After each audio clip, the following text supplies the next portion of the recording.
Bien, ¿qué tal están todos y todas? Buenas tardes, qué gusto saludarles nuevamente. Por ahí estaba dando unos minutos para que se conecten los demás. Estamos la mitad, 118, pero hace falta la mitad que se conecten.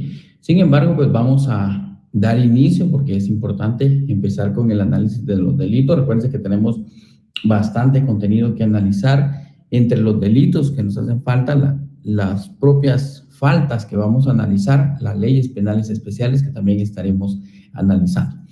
Bueno, retomamos entonces el tema de análisis de nuestros artículos. Nos vamos a posicionar en el artículo 347, que es donde nos quedamos en la última clase. 347. Empezamos entonces, vemos nosotros cómo se da la configuración de estos delitos y en este apartado siempre recuerden ustedes que lo que estamos analizando es aquellos delitos que puedan atentar en contra de la economía nacional, el comercio y la industria. Es por eso que tenemos nosotros acá dentro de este análisis. Vamos a ver, aquí tengo algunas personas que quieren ingresar, pero permítanme. Eric tiene la mano. Licenciado, muy buenas noches, perdona que le interrumpa. Solo del artículo 346 me quedó una pequeña duda, ya que en las últimas dos líneas dice: quedan exceptuados quienes pesquen o caen ocasionalmente por deporte o para alimentar a su familia. ¿Esto significa que los eximen de responsabilidad penal o si usted me podría ampliar ahí, por favor? Esa es una eximente responsabilidad penal, pero se tiene que justificar la necesidad que tiene el sujeto activo de por qué es que estaba realizando tal acto de explotación, ¿verdad? Recordemos de que acá podemos hablar de dos situaciones. Cuando la persona desconoce que está prohibido, ¿ya? El desconocimiento sobre la norma penal, y lo otro es que ese mismo desconocimiento lo puede conllevar a que realice distintas actividades. Ahora bien, dice: quedan exceptuados quienes pesquen o cacen ocasionalmente por deporte o para alimentar a su familia. ¿Verdad? Es por eso que la ley deja esa parte establecida, pero tiene que demostrarse. Aquí yo siempre les voy a decir algo: la persona es procesada, pero ya en el momento de que se esté procesando hay que justificar si la conducta es con intencionalidad, con dolo, o si la persona no tenía intencionalidad de cometer el delito. Puede ser que lo haya hecho por alguna impericia, falta de conocimiento sobre lo que la norma prohíbe. Eso es lo que puede pasar. Es como cuando ustedes se recordarán de aquel caso de las pacayas, que en algún momento fue bien sonado, ¿verdad? El caso de las pacayas. Pero pues en este momento vemos esa parte como eximente de responsabilidad penal, Eric. Muy bien. Bueno, vamos entonces. Fíjense que cuando ingresen ustedes al salón de clases tienen que ingresar con su nombre. Yo les sugiero que ingresen con su nombre completo porque se pasa lista cuando ustedes están en clases y el sistema les registra como ustedes se han ingresado. Por ejemplo, Carlos Morales solo como Carlos Morales, o Cecilia Escobar solo como Cecilia Escobar. Entonces aquí, para la confusión de que no vaya a existir otra persona que se llame Cecilia Escobar, entonces traten de ingresar con su nombre completo. Esto porque en el tema de las clases en línea yo veo el tema de la asistencia. Entonces ahí pues pueden ustedes en algún momento resultar beneficiados con asistencia. Francisco tiene la palabra. Buenas tardes, licenciado. Una consulta. Así como el caso de las pacayas que usted menciona, ese caso no crea jurisprudencia, así como ahora sucedió con lo de esto del lavado de dinero de el señor este que tenía los 120 millones en Antigua. ¿Por qué a una persona se le juzgó de una manera y al otro de otra? Me quedó la duda, licenciado, estaba por consultárselo, disculpe.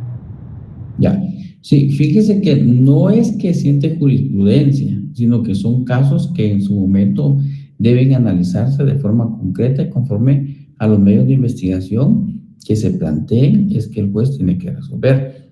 Entonces, todos siempre nos hemos preguntado por qué aquellas personas que son por digamos, enriquecimiento ilícito, que tienen alguna cantidad de dinero, pues, o que se han apropiado. Si ustedes se dieron cuenta, yo no sé si ustedes han escuchado las noticias, pero han presentado últimamente, en las últimas horas, han presentado solicitudes de antejuicio. No sé si alguien ya escuchó qué es solicitud de antejuicio, pero en este caso de estos dos ciudadanos, ¿verdad? Que era uno de nombre Manuel, ¿recuerdo? Entonces, por las pacayas podían haber enfrentado un proceso entre 5 y 10 años. Sin embargo, también es importante considerar que se tiene que justificar que no había una intencionalidad. Ese proceso en su momento se desjudicializó, ¿verdad? Ya van a entender ustedes que es desjudicializar, era una oportunidad, pero siempre hay una declaratoria de responsabilidad penal, ¿verdad? Así es. Pues sí, ya escucharon en contra de quién han presentado solicitud de antejuicio y por qué delito. Vamos a analizar esa ley de... Se las dejo de tarea. De Otto Pérez Molina, que pidió antejuicio para poder salir pagando fianza. Ojo, el antejuicio no lo solicita el sindicato, el antejuicio lo solicita el Ministerio Público para quitar la investidura jurídica de quienes ostenten un cargo público, por ejemplo, de elección popular. Por ejemplo, un diputado que goza de antejuicio no puede ser investigado hasta que ya se le quita el antejuicio, ¿verdad? La Corte Suprema de Justicia tiene que determinarlo y ya pues proceder en algunos casos. Pero vean las noticias, entréguense en las noticias en contra de quien planteó el Ministerio Público antejuicio esta tarde. Bueno, entonces, te los dejo de tarea. Vamos entonces aquí. Fíjense pues, artículo 347, está el 47B y el 47C, que están relacionados. Aquí el artículo refiere el tema de la contaminación. Cuando nosotros vemos este artículo, pues definitivamente tratamos de entender y creo que la palabra contaminación la logramos comprender todos, ¿verdad? Pero fíjense que cuando analizamos este artículo vemos nosotros que establece el sujeto activo puede ser cualquier persona. En este caso vemos que la contaminación puede ser por una persona individual o puede ser una persona jurídica. Dice Hugo que es por parte del tribunal, pero muy bien. Pero hay más todavía. Vean ustedes la noticia. Entonces, vemos acá pues que el hecho de contaminar puede afectar pues también no solo plantas, sino animales y la propia vida de personas humanas. Entonces, vemos nosotros que el tema de la contaminación la puede ejercer una persona individual o una entidad, por eso es la persona jurídica. Y la persona jurídica definitivamente tiene responsabilidades penales, porque esto ustedes ya lo dejaron marcado en su código penal, y ustedes ven que quien cometa el delito o va a ser considerado, por ejemplo, un autor, vamos a tener en su momento también a la persona jurídica, como lo establece, vean ustedes el artículo 38 de su código penal. Entonces, ahí vean su artículo 347, ¿verdad? Principalmente 347A, que dice: el que contaminare el aire, el suelo o las aguas mediante emanaciones tóxicas, ruidos excesivos, virtiendo sustancias peligrosas o desechando los productos que puedan perjudicar a las personas o los animales, los bosques o plantaciones. Pues, ¿qué es lo que se trata de afectar acá? Y esto en su momento ustedes tienen que determinarlo bien. Y era como les decía, cuando se reproche, por ejemplo, ¿qué fue lo que hizo nuestro cliente? Si estamos en un proceso penal, hay que determinar si a través de esa contaminación que realizó se pudo haber perjudicado, por dice que puedan perjudicar a las personas. Mira quiénes se les va a perjudicar. Indirectamente, el Estado es el sujeto pasivo, pero el artículo directamente dice las personas, los animales, los bosques y plantaciones. Eso es lo que vamos a considerar como parte de los sujetos activos. En un caso práctico, aquella persona que, por ejemplo, derrama sustancias contaminando, ¿verdad? Los bosques. Entonces ahí vemos nosotros que el sujeto activo tiene la intencionalidad, es un delito doloso. Yo les he colocado ahí en el artículo una nota, dice el sujeto activo tiene la intención de contaminar el aire, el suelo, las aguas. Estos pueden perjudicar a las personas, animales, plantas o bosques. Vemos nosotros acá que la contaminación puede ser considerada en algún momento como lo establece el segundo párrafo del artículo 347. La contaminación puede provocarse de forma culposa. ¿Pero qué es, por ejemplo, cuando se realiza un delito culposo? ¿A qué se refiere esto, Carlos Morales? ¿A qué se refiere cuando hablamos de delito culposo?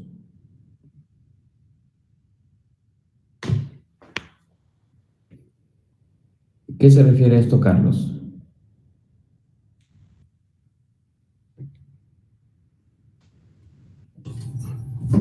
Buenas tardes, licenciado. De delito culposo. Sí.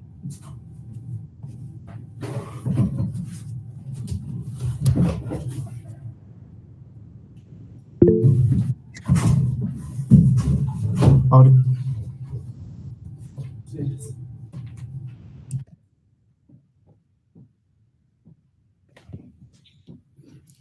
Vamos, tiene la palabra, ¿quién? Pablo, tiene la palabra Pablo. Licenciado, un delito culposo es un delito que se causa por imprudencia, negligencia o impericia. Ok, muy bien. Puede que en alguna ocasión pueda ser considerada esa parte culposa de una persona que no tenía el conocimiento o por imprudente. ¿Verdad? Recuérdense que la imprudencia es durante el desarrollo de la acción y la impericia es la falta de conocimientos que pueda tener una persona de poder derramar, ¿verdad?, sustancias, pero no tiene el conocimiento. Es como cuando aquella persona que quiere emprender sabe que tiene que cumplir incluso con las leyes ambientales sobre lo que quiera emprender. Veamos acá, ahora entonces, quiero colocarles aquí un ejemplo para que vayamos viendo cómo se va configurando este delito. Por cierto, vean ustedes este caso.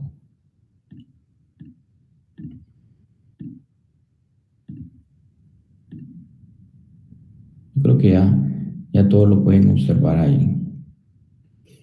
Pero vean pues ustedes, me recuerdan que uno de los elementos que integra el delito eran los animales. Entonces vemos nosotros acá que dice, ¿dónde está? Permítame.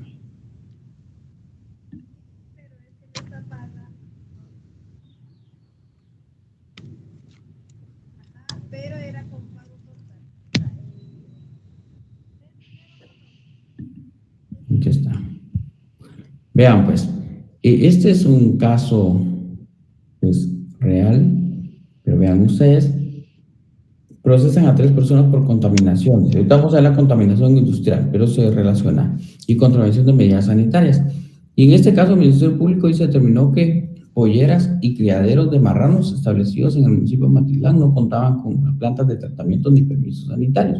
Entonces, aquí obviamente hay que tener una planta de tratamiento, pero por eso les digo, en algunas situaciones puede ser con intencionalidad, y la intencionalidad puede ser del ánimo de lucro, y en otras ocasiones podemos ver nosotros que una persona por, ¿qué les digo?, falta de conocimiento de lo que tuvo que haber realizado, puede provocar que se dé este delito. ¿Dónde está ahora aquí?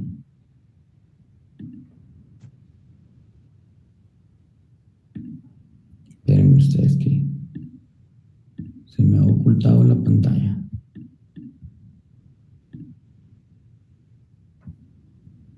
Bueno, creo que ahora sí. Ahí está.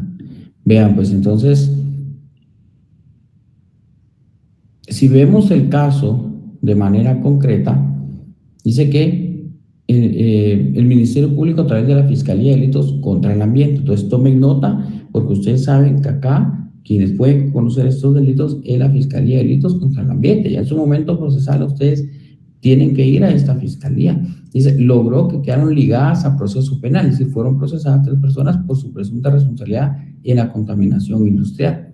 Miren, y aquí pues están las personas, entre hombres y mujeres, en el Rosario, dice. El ente investigador efectuó 6 diligencias de allanamiento, inspección, registro de supuestas evidencias en una aldea del municipio. Miren, y determinó que existían los criaderos. Aquí hay algo importante que dice que de las acciones estableció que los locales no contaban con plantas de tratamiento adecuados ni los permisos sanitarios que emite el Ministerio de Ambiente y Recursos Naturales. Mire que otro ministerio se relaciona con la autorización para que usted pueda en algún momento evitar este tipo de acciones. Y es precisamente lo que usted en su momento tiene que tomar en consideración cuando incluso usted pues esté asesorando a su cliente, ¿verdad? Tiene que saber que ahí pues el ministerio es el que debe intervenir.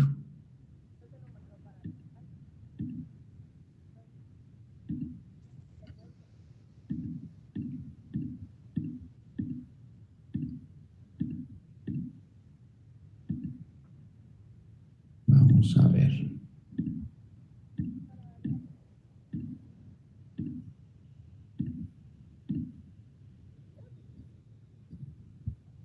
Bueno, entonces ese es uno de los casos. Vean ustedes cómo se puede dar este delito y fueron procesadas las personas, ¿verdad? Aquí hay otro, ya vamos a ver que también la fiscalía puede darse contra entidades, ¿verdad? Que no personas individuales, no entidades, ¿verdad? Puede ser contaminación industrial. Y este es otro caso. O sea, ¿qué le estoy dando a entender aquí? Casos hay, ¿verdad? Es un derecho positivo que se aplica. Pero de repente nosotros hemos visto. Y miren aquí, este es otro caso dependiendo de qué es lo que se esté realizando por el sujeto. Entonces dice que, miren, en San Juan Chamelco, en Taberapaz, se sorprendió, dice, un vehículo que transportaba productos, miren, forestales sin la debida autorización. Y ahí vamos a ver esto. Miren, como resultado del procedimiento, se detuvo a esta persona, Alfredo Cálice, quien es señalado al tráfico de flora y fauna, pero también se relaciona con esa contaminación. Miren. Bueno, vamos entonces. Continuemos aquí con la presentación.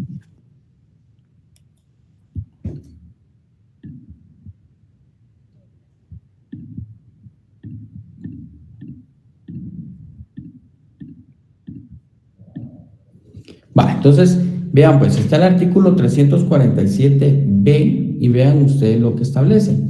Aquí hace referencia a esa contaminación industrial que estamos analizando. Por eso ahí yo les he colocado sujeto activo, cualquier persona, y les he cambiado que pueden ser también los sujetos, los directores, administradores o gerentes, porque ese artículo refiere, se impondrá prisión de 2 a 10 años y multa. Aquí hay 2 penas. Vaya subrayando de una vez sus penas. Se impondrá prisión de 2 a 10 años y multa de 3,000 a 10,000 quetzales. Mira, pues multa de 3,000 a 10,000. Sí, dice al director, administrador, gerente, titular o beneficiario de una exportación industrial. Entonces, recuérdense que acá hay personas individuales directamente establecidas para ser sancionadas. Por eso dice directores, administradores, gerentes, titulares y beneficiarios. Note que en la contaminación industrial refiere el artículo que en el ejercicio de su actividad comercial o industrial, la contaminación del aire, el suelo, las aguas, mediante toxinas, que es lo mismo que veíamos arriba, dice, o virtiendo sustancias peligrosas o desechos o productos que puedan perjudicar a las personas, animales, bosques o plantaciones. Pero aquí ya lo hacemos de una manera relacionada directamente a una actividad comercial. El primer artículo 347A solo hace referencia a la contaminación. Este 347B ya ve la industria. Es como aquellas empresas que a los ríos, ¿verdad? Sacan ahí sus tuberías y todo eso es contaminación. Nosotros decimos, está contaminando el medio ambiente. Entonces, vean, todo este artículo es bien interesante. Presten atención. El siguiente párrafo dice, si la contaminación fuese realizada en una población o en sus inmediaciones o afectare plantaciones o aguas destinadas al servicio público, se aumentará el doble, miren, del mínimo o 1/3 máximo de la pena de prisión.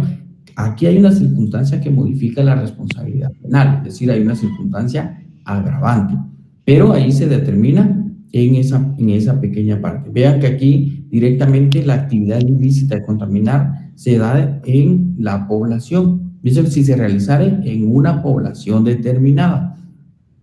Y miren esto, pues aquí viene otra vez lo culposo que decía Pablo. Si la contaminación se profiere por culpa, se impondrá prisión de 1 a 5 años.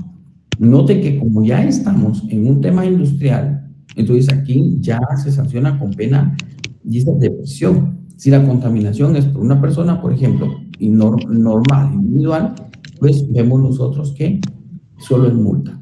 Aquí la multa es de 1,000 a 5,000 quetzales. Bueno, vamos entonces, vean ustedes, la literal C también es otro artículo que refiere, dice, las mismas penas indicadas en el artículo anterior se aplicarán, aquí ya cambia el sujeto activo, dice, al funcionario público que aprobare la instalación de una explotación industrial o comercial contaminante o consintiere su funcionamiento. Por ejemplo, ¿quién podría ser el funcionario empleado público? A ver, compañero, díganme ustedes, ¿quién podría ser el funcionario empleado público? O el funcionario público, mejor dicho. ¿Un diputado, licenciado? Pero hay que ver si es el diputado el que autoriza, porque aquí, recuerden que estamos hablando de la entidad que pueda autorizar. ¿Quién? El ministro de Ambiente y de Recursos Naturales. Claro, por eso se recuerdan que habíamos visto nosotros el ministerio, sin contar con la autorización del Ministerio de Ambiente. Entonces, aquí lo veíamos nosotros, miren. Producto de estas acciones se estableció que los locales no contaban con una planta de tratamiento adecuada ni los permisos sanitarios que emite el Ministerio de Ambiente y Recursos Naturales. Entonces, vean que los casos son interesantes y nos van orientando bastante a qué es lo que tenemos que entender. Y a eso se refiere. ¿Quiénes pueden ser los funcionarios públicos? Muy bien, director de gestión ambiental y recursos naturales, dice, del ministerio, perfecto, Wendy. Ya son los determinados prácticamente quienes puedan autorizar. Bueno, entonces, vean pues que se va a dar también de igual forma una sanción. Luego tengo el siguiente artículo que es protección de fauna. Y en ese artículo de protección de fauna, vean ustedes, compañeros, qué es lo que establece. Aquí tenemos que entender qué es la fauna, y ahorita vamos a analizar esto, pero refiere el artículo, se impondrá prisión de 1 a 5 años. Vean ustedes que es pena de prisión, y yo quiero que usted le coloque de una vez en ese artículo, por favor, colóquele delito menos grave, así colóquele. Delito menos grave, colóquele de una vez. ¿Y qué es eso? Usted ya va a saber cuando esté viendo procesal penal que es un delito menos grave. De momento eso necesito yo que usted le coloque. Delito menos grave. ¿Por qué las penas máximas no exceden de 5 años? Y vean ustedes que está establecido, se impondrá prisión de 1 a 5 años al que casare. Entonces, vean ustedes que el sujeto activo es cualquier persona, el pasivo es el Estado, el verbo rector es casar y el bien jurídico tutelado aquí o protegido por el Estado es la fauna. Aunque directamente no lo encontremos en el título, vemos que es la fauna afectada. Porque ahí dice que, escucha esto, presten atención, se impondrá prisión de 1 a 5 años, esa es la punibilidad. Quien casare es el verbo rector. Y aquí vemos el Estado como sujeto pasivo, pero colateralmente los animales, aves, insectos, sin autorización estatal. Entonces, aquí vamos con el primer supuesto, que no se tiene autorización estatal. Y el siguiente supuesto es que teniendo la autorización estatal no se cumpla, ¿verdad?, con lo indicado por la autoridad, o bien que se exceda en sus actividades, para lo cual no está autorizado. Y vean ustedes, pues aquí van 3 supuestos, ¿verdad? Que no tenga la autorización estatal, dice. O teniéndola, ¿verdad?, no la cumpla a cabalidad, o se exceda. Son 3 cosas distintas. Y el siguiente párrafo refiere que la pena se aumentará en 1/3 si la caza se realizara en área protegida o parque nacional. A ver, ¿quién me menciona un parque nacional? Tikal. Tacalic. Sí, Tikal, perfecto. Tikal es un Quiriguá también, Nick. Sí, hay varios, ¿verdad? Hay varios. Pero veamos nosotros qué es lo que pueda estar sucediendo. Y yo les quiero colocar a ustedes, aprovechando la tecnología, veamos acá. ¿Todos logran observar la pantalla? ¿Sí se observa que dice cacería ilegal, compañeros? Sí, licenciado. Sí, licenciado. Ok, perfecto. Cacería ilegal.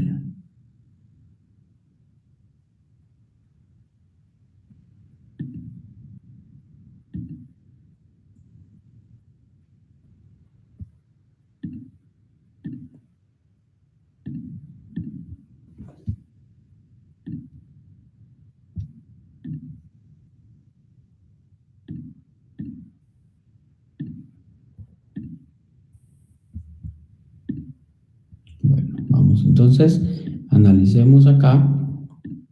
Vean ustedes. Dice cacería ilegal en Selva Maya. Este es algo referencial de unos guardaparques que denunciaron amenazas y ataques, dice, armados de cazadores, ¿verdad? De los cazadores. Y eso respondieron, dice, y eso fue lo que respondió el Ministerio Público. Pero vamos acá a analizar algo, tal vez no tanto el caso, porque el caso es aislado al delito, pero sí hay algunas cosas que quiero que ustedes vean. Por ejemplo, dice, miren, conservación y protección de parque nacional. Miren, aquí hay parques nacionales. Por ejemplo, el Mirador Río Azul es un parque nacional. Y eso lo tenemos que conocer, porque de repente los delitos se configuran acá. Miren, el biotopo. Y vamos a ver acá. Parque nacional, por ejemplo, Tikal, lo vemos nosotros, ustedes lo mencionaban. Pero veamos esto acá. Esto es lo que quiero que ustedes logren observar.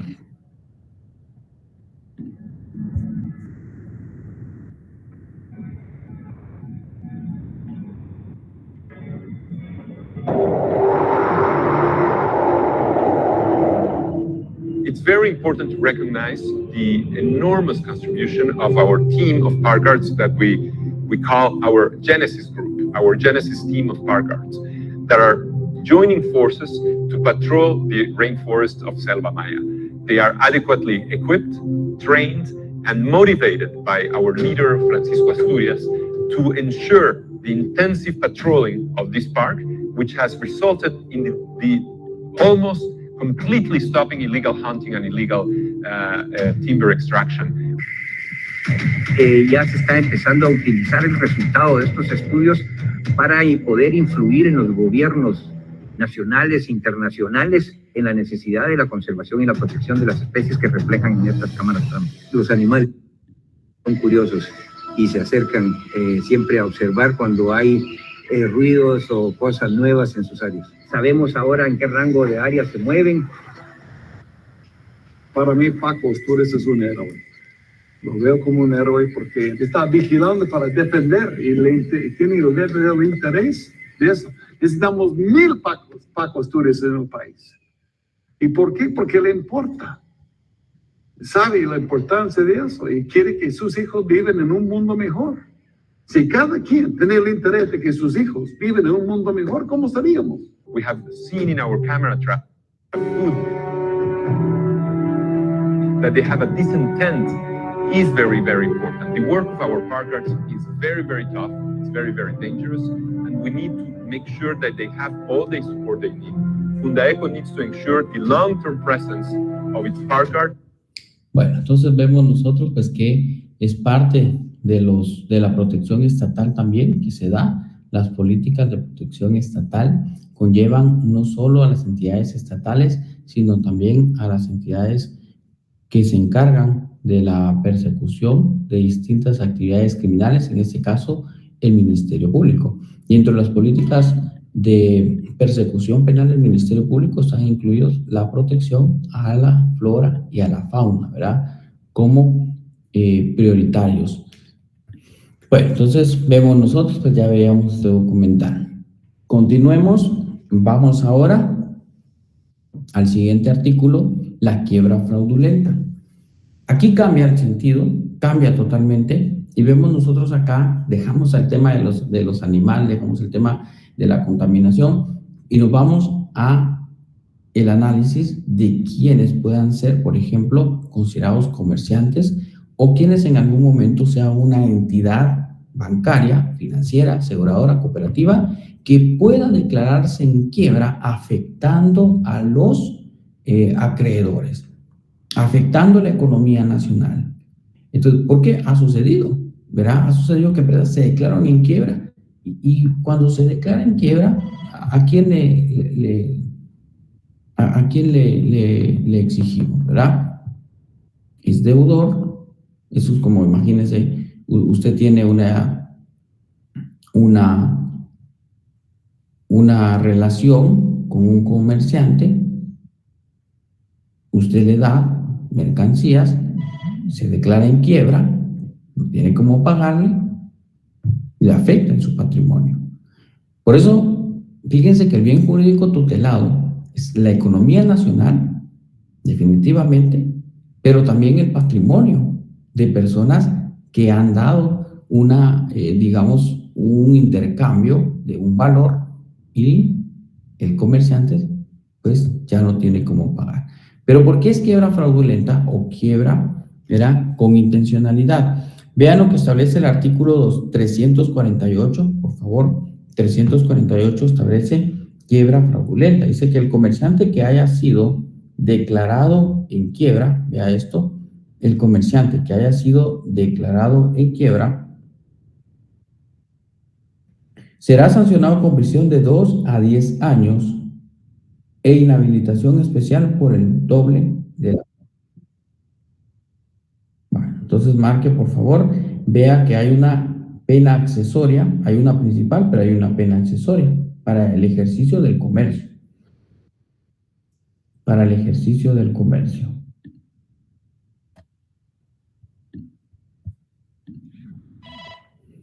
Bueno, marque, por favor. Yo les había compartido a ustedes y solo quiero ver esta parte. Bueno. Vamos a lo siguiente. Vamos a lo siguiente. Siguiente párrafo.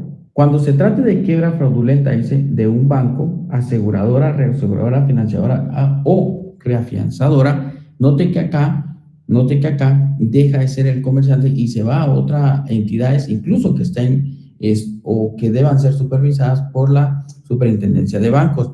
Dice, cuando se trata de quiebra fraudulenta de un banco, aseguradora, reaseguradora, reafianzadora, almacenes general de depósito, bolsas de valores, cooperativas incluso, vean ustedes, o entidades mutualistas y otras, instituciones análogas.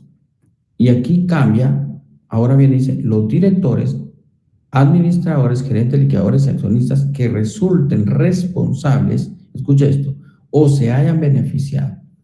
Una cosa es resultar responsable y la otra es que derivado de esta quiebra se ha beneficiado. Ya, se ha beneficiado, dice, se ha beneficiado de la mala administración o hubieran cooperado con la planificación. Miren que acá van incluyendo nuevamente la autoría como forma de cooperación. Hayan planificado, dice, o cooperado en la planificación de la ejecución de ambos o algunos actos que lo provocaron. Si este es el caso de estos sujetos que han intervenido, incluso planificando anteriormente, concertándose anteriormente para la quiebra, será sancionado con prisión de 20 a 30 años. Esto es principalmente para los directivos, de 20 a 30 años.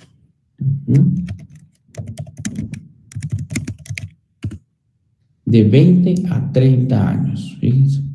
Yo no sé si ustedes se recordarán de aquel banco que quebró, ¿verdad? Que era Bancafé. ¿Se recuerdan ustedes que en su momento, pues, quiebra este banco?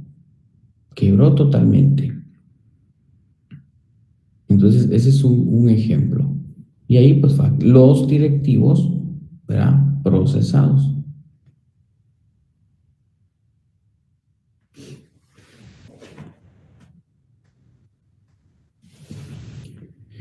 Bueno, vamos entonces, vayan anotando. Hay una inhabilitación especial por el tiempo de la condena y esa inhabilitación especial, vea usted, que se refiere principalmente a no poder ser, por ejemplo, directivo o dirigente de un banco. Eric tiene la palabra. Licenciado, perdón que le interrumpa.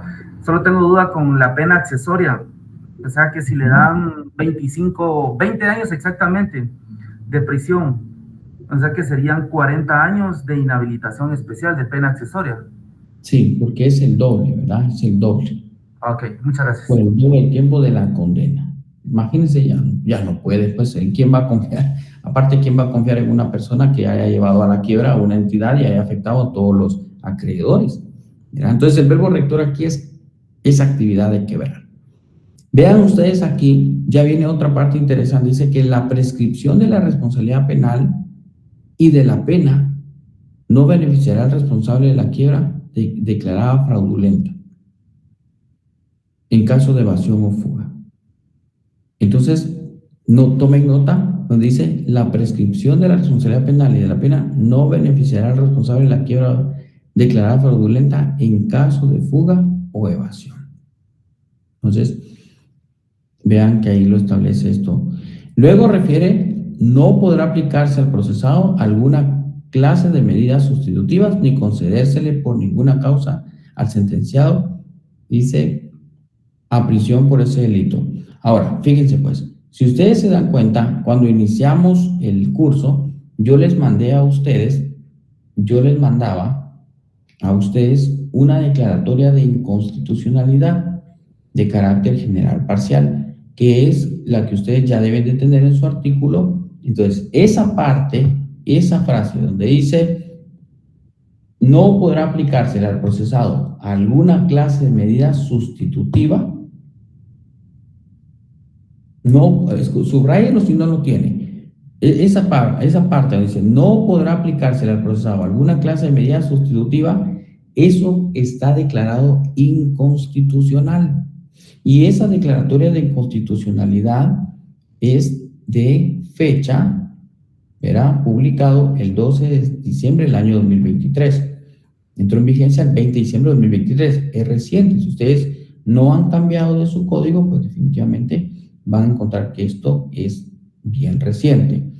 Ahora yo se los voy a volver a compartir a ustedes. Lo publicamos en el instituto en su momento, porque quienes están preparando para su examen privado, ellos ya tienen que manejar todo esto. Ahora ustedes aquí van en el camino, pero ellos sí ya lo tienen que tener bien marcado. Entonces, vean, pues ahí está. Bueno, entonces, ahí se los dejo. Entonces, una cosa la quiebra fraudulenta con intencionalidad, con dolo, y otra cosa es que podamos nosotros el poder analizar la quiebra culpable. Porque cuando analizamos el tema de la quiebra culpable, entonces entramos en aquella situación en la cual la persona tal vez no tenía la intencionalidad, pero que se pudo haber provocado por negligencia. Negligencia, fíjense, es como aquella entidad que por negligencia, los directivos no verifiquen qué es lo que están realizando las demás personas o los empleados, y que derivado de esto pues no trabajen como tiene que ser, y ya cuando quieran rescatar el barco ya no se puede, pues viene a la quiebra, pero es por culpa, no es porque tengamos la intencionalidad de que esto quiebre, sino es porque faltaron a su deber de cuidado, de un buen manejo, una buena administración de la entidad, ya sea comercial o entidad bancaria, financiera, asegurada o cooperativa de ahorros. Artículo 349, vean lo que dice: el comerciante que ha sido declarado en quiebra culpable será sancionado con prisión de 1 a 5 años. Este es otro delito menos grave, y cuando yo les digo delitos menos graves, son aquellos que puede conocer incluso el juez de paz, era juez de paz penal. Y dice que será sancionado con prisión de 1 a 5 años e inhabilitación especial por el doble que dure la condena. Aquí es menor, ¿vean? Es menor, pero pues hay una responsabilidad penal. Cuando se trata de quiebra culpable de un banco, aseguradora, reaseguradora, afianzadora, reafianzadora, ya van a ver todo esto allá en derecho mercantil. Ahí les van a explicar a ustedes bien qué es un banco, una aseguradora, reaseguradora, afianzadora, reafianzadora, almacén general de depósito, que es la bolsa de valores, cooperativas, todo eso lo van a aprender allá en mercantil. Entonces vean ustedes pues que acá también hace referencia a los gerentes, ¿verdad? A los directores o administradores que se hayan beneficiado de la mala administración. Es como copiar y pegar del artículo anterior, solo que añadiéndole la culpa.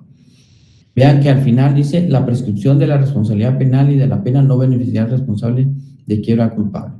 Ahora, viene nuevamente la declaratoria de inconstitucionalidad, porque el artículo 349 establece que no podrá aplicársele al procesado alguna clase de medida sustitutiva ni concedérsele por ningún caso al sentenciado. Pero eso que se establece no podrá otorgarse ninguna medida sustitutiva, subráyelo porque también debe ser declarado inconstitucional. De hecho, en la misma sentencia que les compartí al grupo de WhatsApp ya está establecido y así lo tienen que marcar.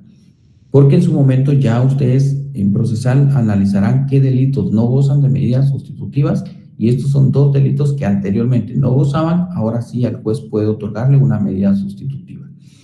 Entonces vea que el sujeto activo aquí o deudor, hablando del deudor, comete el delito sin la intencionalidad, es decir, comete por negligencia. Eso es uno de los ejemplos que les he dejado. Lo que decía era del artículo 349, Wendy, que está declarado inconstitucional únicamente la frase en donde al sujeto que cometa, al sujeto activo, no se le puede otorgar medidas sustitutivas. En la actualidad, después del 2023, cambia, de diciembre de 2023, cambió y ahora sí se le puede otorgar. Bueno, entonces, continuemos pues, vamos ahora acá, el tiempo pasa rapidísimo. Vamos al artículo 350, por favor. Ahí establece responsabilidad personal. Yo les he dejado quiebra culpable, pero vean ustedes que es responsabilidad personal, artículo 350. Y nuevamente, pues ya está relacionado nuevamente con esos directores, administradores o liquidadores o que pertenezcan directamente a una institución bancaria, financiera, aseguradora como entidades jurídicas. Por eso, presten atención al 350. Dice, cuando sea declarada en quiebra una empresa mercantil, todo director, administrador o liquidador de la sociedad o establecimiento fallido que hubiese cooperado, miren, a la ejecución en alguno de los actos ilícitos que lo motivaron, será sancionado con igual pena de la que se ha considerado por una quiebra fraudulenta o una quiebra culpable. Ese artículo 350 no establece algo de punibilidad concreta, como que ustedes le han sancionado con prisión de 3 a 5 años, pero sí nos hace saber que el artículo 350 considera la participación del delito de esos, ¿qué les digo?, de esos autores, siendo el director, el administrador o el liquidador de la sociedad. Establece cuál es su responsabilidad penal y le dice, señor, usted también será responsable, pero siempre y cuando hay una palabra clave en ese artículo que es cooperar, que hubiesen cooperado en la ejecución de los actos ilícitos que motivaron la quiebra. Entonces vea usted, eso por favor márquelo, donde dice cooperación. Y recuérdense que se coopera en el delito con actos necesarios e imprescindibles. Relaciona el artículo 36, numeral 3 de su Código Penal. Eso es la autoría como forma de participación en el delito. Es autor quien coopera con actos necesarios, actos imprescindibles. Bueno, vean, pues ahí están esos 3 artículos que se van relacionando. Al final, 350 se relaciona y complementa los 3. Y este artículo no termina, o este tema, porque también está la complicidad de esa actividad que pueda llevar a una quiebra. Entonces, el artículo 30, ahí donde dice complicidad, artículo 351, relaciónele también el artículo 37 de su Código Penal, porque el 37 nos da la complicidad como forma de participación y el 351 nos enseña que existe una complicidad directamente establecida en este apartado de la quiebra. Entonces, dice que serán penados como cómplices del delito de quiebra fraudulenta. Escuche, no quiebra culpable, quiebra fraudulenta. Y en la fraudulenta hay intencionalidad y dolo. Entonces, vamos acá, vea usted, dice que vamos entendiendo aquí pues que el sujeto pasivo, el sujeto activo es cualquier persona. El pasivo es el Estado y los propios acreedores de esa segunda persona, ¿verdad?, que es cómplice. Los verbos rectores los vamos identificando que se pueda confabular, auxiliar, ocultar o concertar con el autor. El bien jurídico tutelado sigue siendo la economía nacional y, en este caso, el patrimonio de personas, por ejemplo, de acreedores. Veamos acá que el sujeto activo tiene el conocimiento de los actos ilícitos que realiza el autor del delito, por eso lo convierte en cómplice. Era lo que en su momento yo trataba de explicarles cuando tratamos de hablar sobre la autoría, la complicidad y el encubrimiento. Pero aquí, cuando hablamos de cómplice, tiene el conocimiento de lo que está realizando el autor, pero realiza actos secundarios. Ese es el cómplice. Realiza actos secundarios para cometer el delito. Por eso el artículo 351 nos establece 4 numerales. Dice que quien se pueda confabular con el quebrado, dice, para suponer créditos contra él. Vea esto, suponer créditos contra él para hacerlo quebrar. Yo voy a simular que tengo mis créditos ahí y no te alcanzan a pagar. Dice, o para aumentarlos, alterar su naturaleza con el fin de entorpecerse en graduación, dice, en perjuicio de los demás acreedores. 2, haber auxiliado al quebrado en el alzamiento. Vamos a ver qué es el alzamiento de bienes, ahorita bien. Ocultar, dice, a los administradores de la quiebra existencia, dice, ocultar a los administradores de la quiebra la existencia de los bienes que, perteneciendo a esta, obren en poder del responsable. Le oculta sus bienes. 4, verificar con el quebrado, verá, la concertación de particulares en perjuicio de los acreedores. Bueno, entonces vemos que está la complicidad como forma de participación.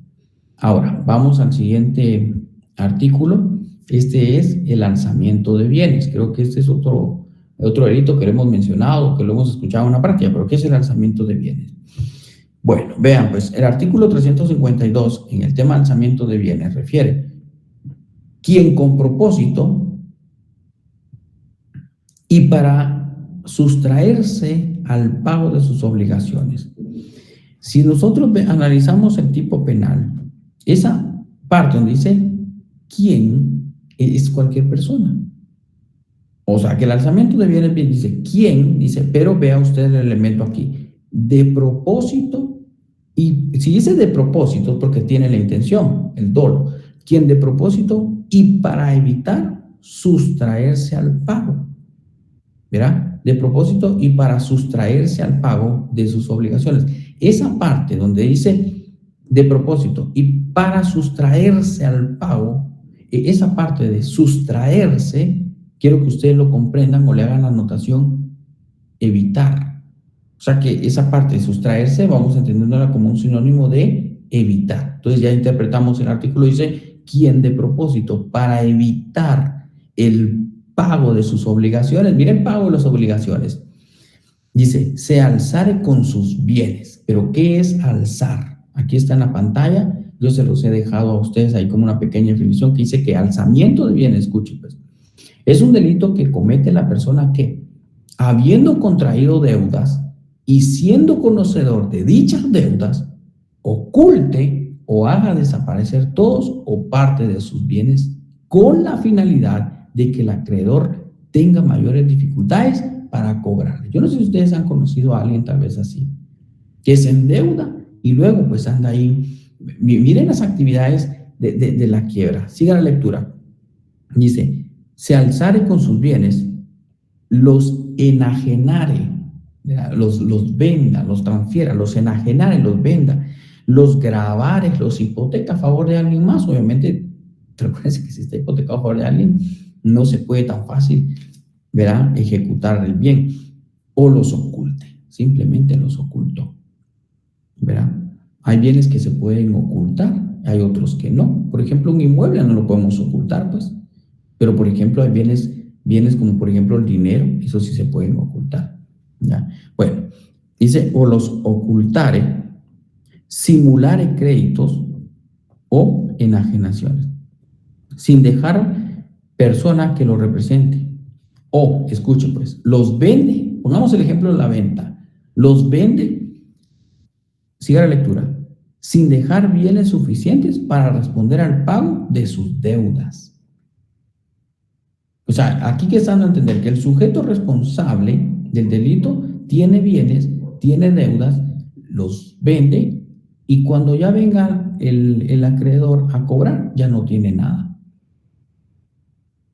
Para evitar esta responsabilidad penal o para evitar incurrir en este delito, quien contraiga una deuda puede vender sus bienes, pero en parte, no en todo. Dejar una cierta cantidad para que en caso de incumplimiento el acreedor pueda venir, tomar el bien y rematarlo. Eso es como cuando, por ejemplo, alguien utiliza una deuda, pues, ¿verdad? Crediticia. Entonces, vea usted, pues ahí dice el patrimonio. El patrimonio es el principal bien jurídico tutelado. Bueno, entonces estamos, vean ustedes, sancionado con prisión de 2 a 6 años. Vamos ahora al siguiente artículo. Vamos al desprestigio comercial. Nos vamos a saltar hasta el artículo 357. Este es el desprestigio comercial. ¿Cómo vemos nosotros esta parte?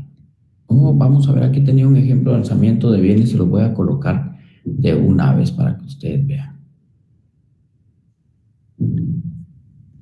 Licenciado, solo que ahí se equivocó de artículo, puso 353. Muy bien. Por favor, corríjanos, 357, ¿verdad?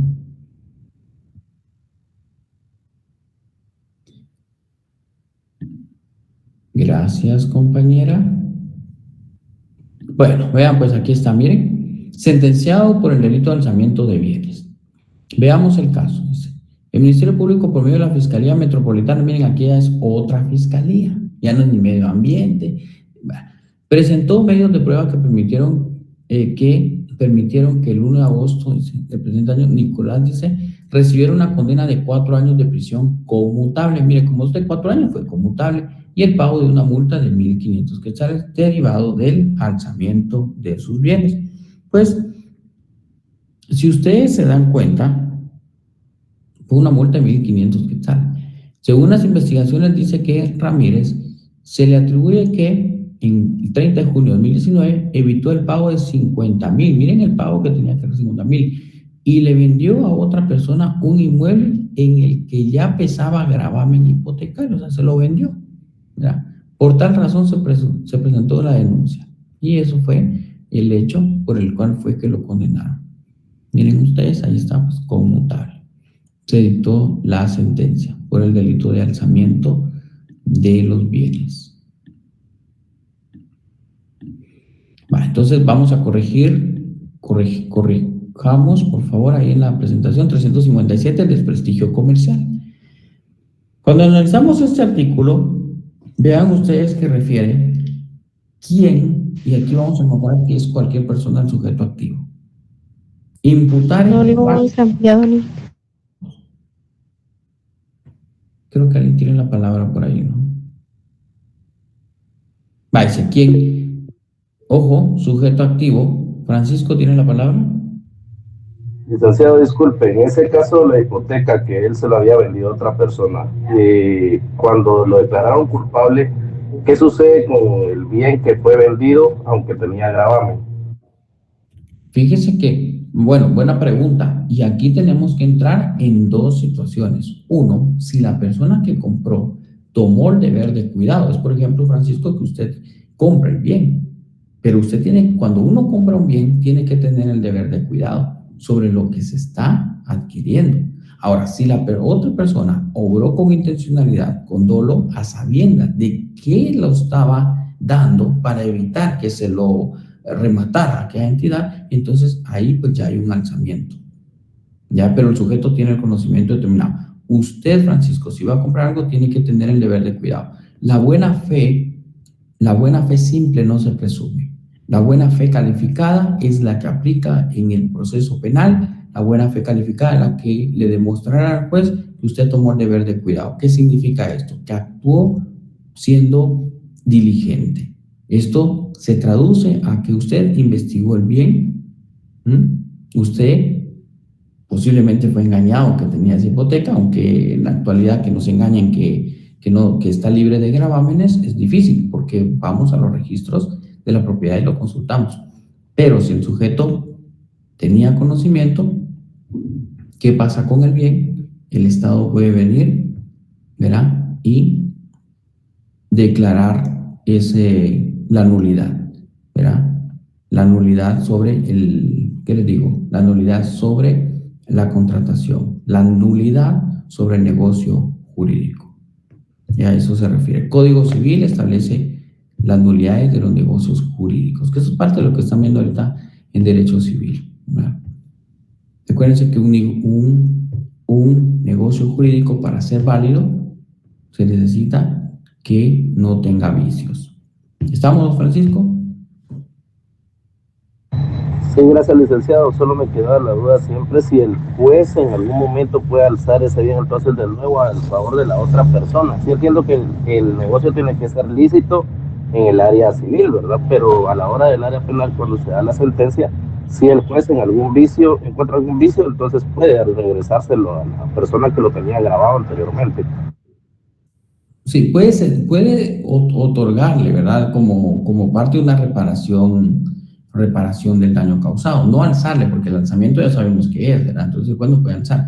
Pero sí, la otra persona ya en el proceso penal les van a explicar a ustedes cómo esa tercera persona afectada, que es el acreedor, se presentará al proceso penal y dirá: yo quiero constituirme como querellante, porque yo tengo un interés, ¿verdad? Quiero constituirme como querellante y quiero, pues, exigir ese bien, ese me corresponde. Y el juez puede declarar que sea trasladado.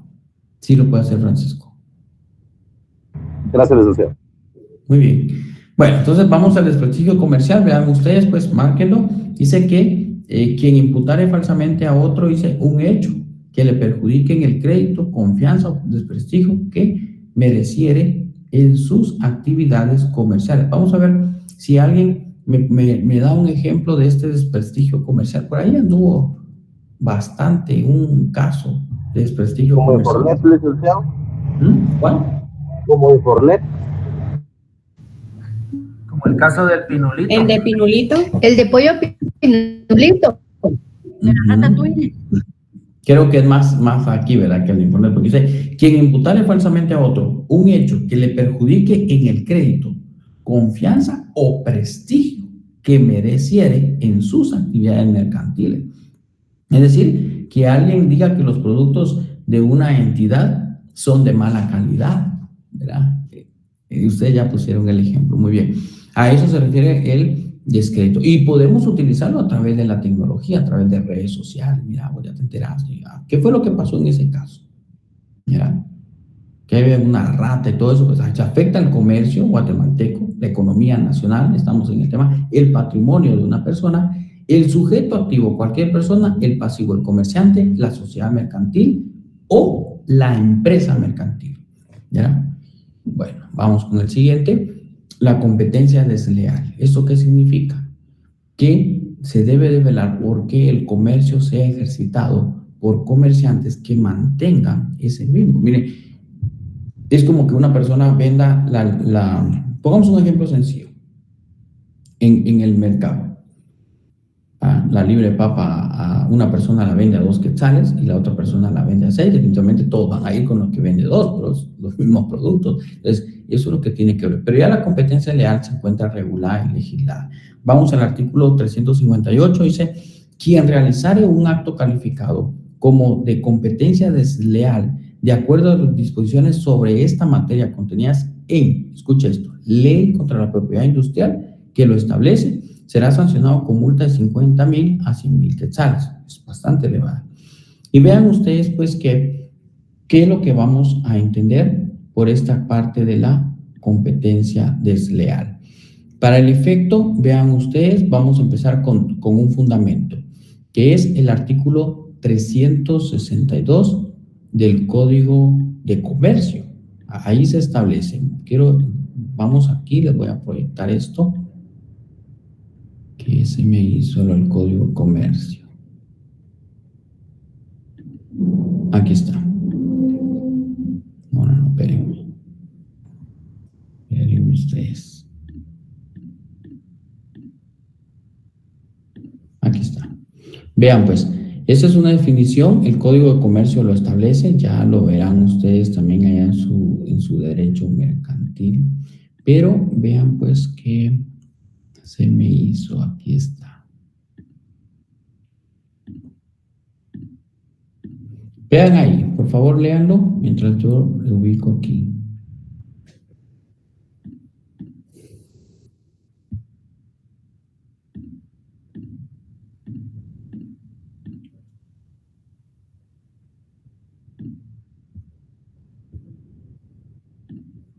Entonces dice competencia leal, todo acto o hecho contrario a la buena fe comercial y a las normas y honrado desenvolvimiento de las actividades mercantiles. Se considera competencia leal, por lo tanto, injusto y prohibido. ¿Verdad? Y ahí pues ya el artículo 363 ya establece otros supuestos en los cuales podemos considerar nosotros que se podría estar dando esa competencia desleal. Ok, vamos entonces, vamos al siguiente artículo para ir avanzando. Y este otro artículo es la Ley de Propiedad Industrial. Vean ustedes, por ejemplo, vamos acá, el artículo 173 de dicha normativa, porque recuerden que aquí es el artículo 358 lo dice conforme a la Ley de Propiedad Industrial. Es una ley penal abierta porque nos remite a otra normativa. Entonces vean actos de competencia leal en materia de propiedad industrial. Dice todo acto, dice omisión capaz de que origine confusión, en riesgo de una asociación, debilitamiento de carácter definitivo de un signo. Ya está hablando en el tema de propiedad industrial, pero hay dos normas que nos van a fundamentar. Código de comercio propiamente lo mercantil, el comercio, y aquí pues en un tema ya de propiedades.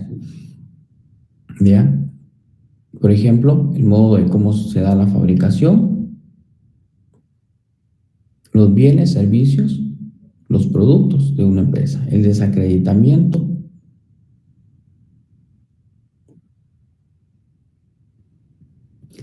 bueno, entonces ese es el último artículo que vamos a estar analizando hoy. Yo les voy a estar compartiendo a ustedes las diapositivas ya con los temas que hemos analizado durante toda la semana, que avanzamos en bastantes artículos.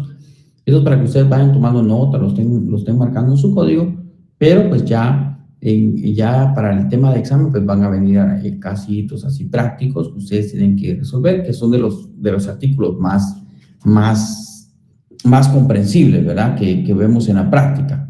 Por ejemplo, el desprestigio comercial. Ese es un artículo que lo entendemos y tenemos que saberlo, ¿verdad? Por ejemplo, el lanzamiento de bienes. Ese es otro artículo. Pues la quiebra fraudulenta también puede ser, o la quiebra culpable, que son artículos que no son muy difíciles de comprender. La contaminación también es otro artículo que lo vemos, incluso hasta coloqué un ejemplo ahí. Pues entonces, vean que esos pueden ser. Bueno, yo les mando entonces a ustedes la presentación, compañeros. Los dejo descansar. Los dejo para que pasen a su siguiente curso. Nos vemos hasta la próxima. Tengan buen descanso. Buenas noches. Gracias, Santiago. Buenas noches. Feliz noche, Lick. Feliz noche.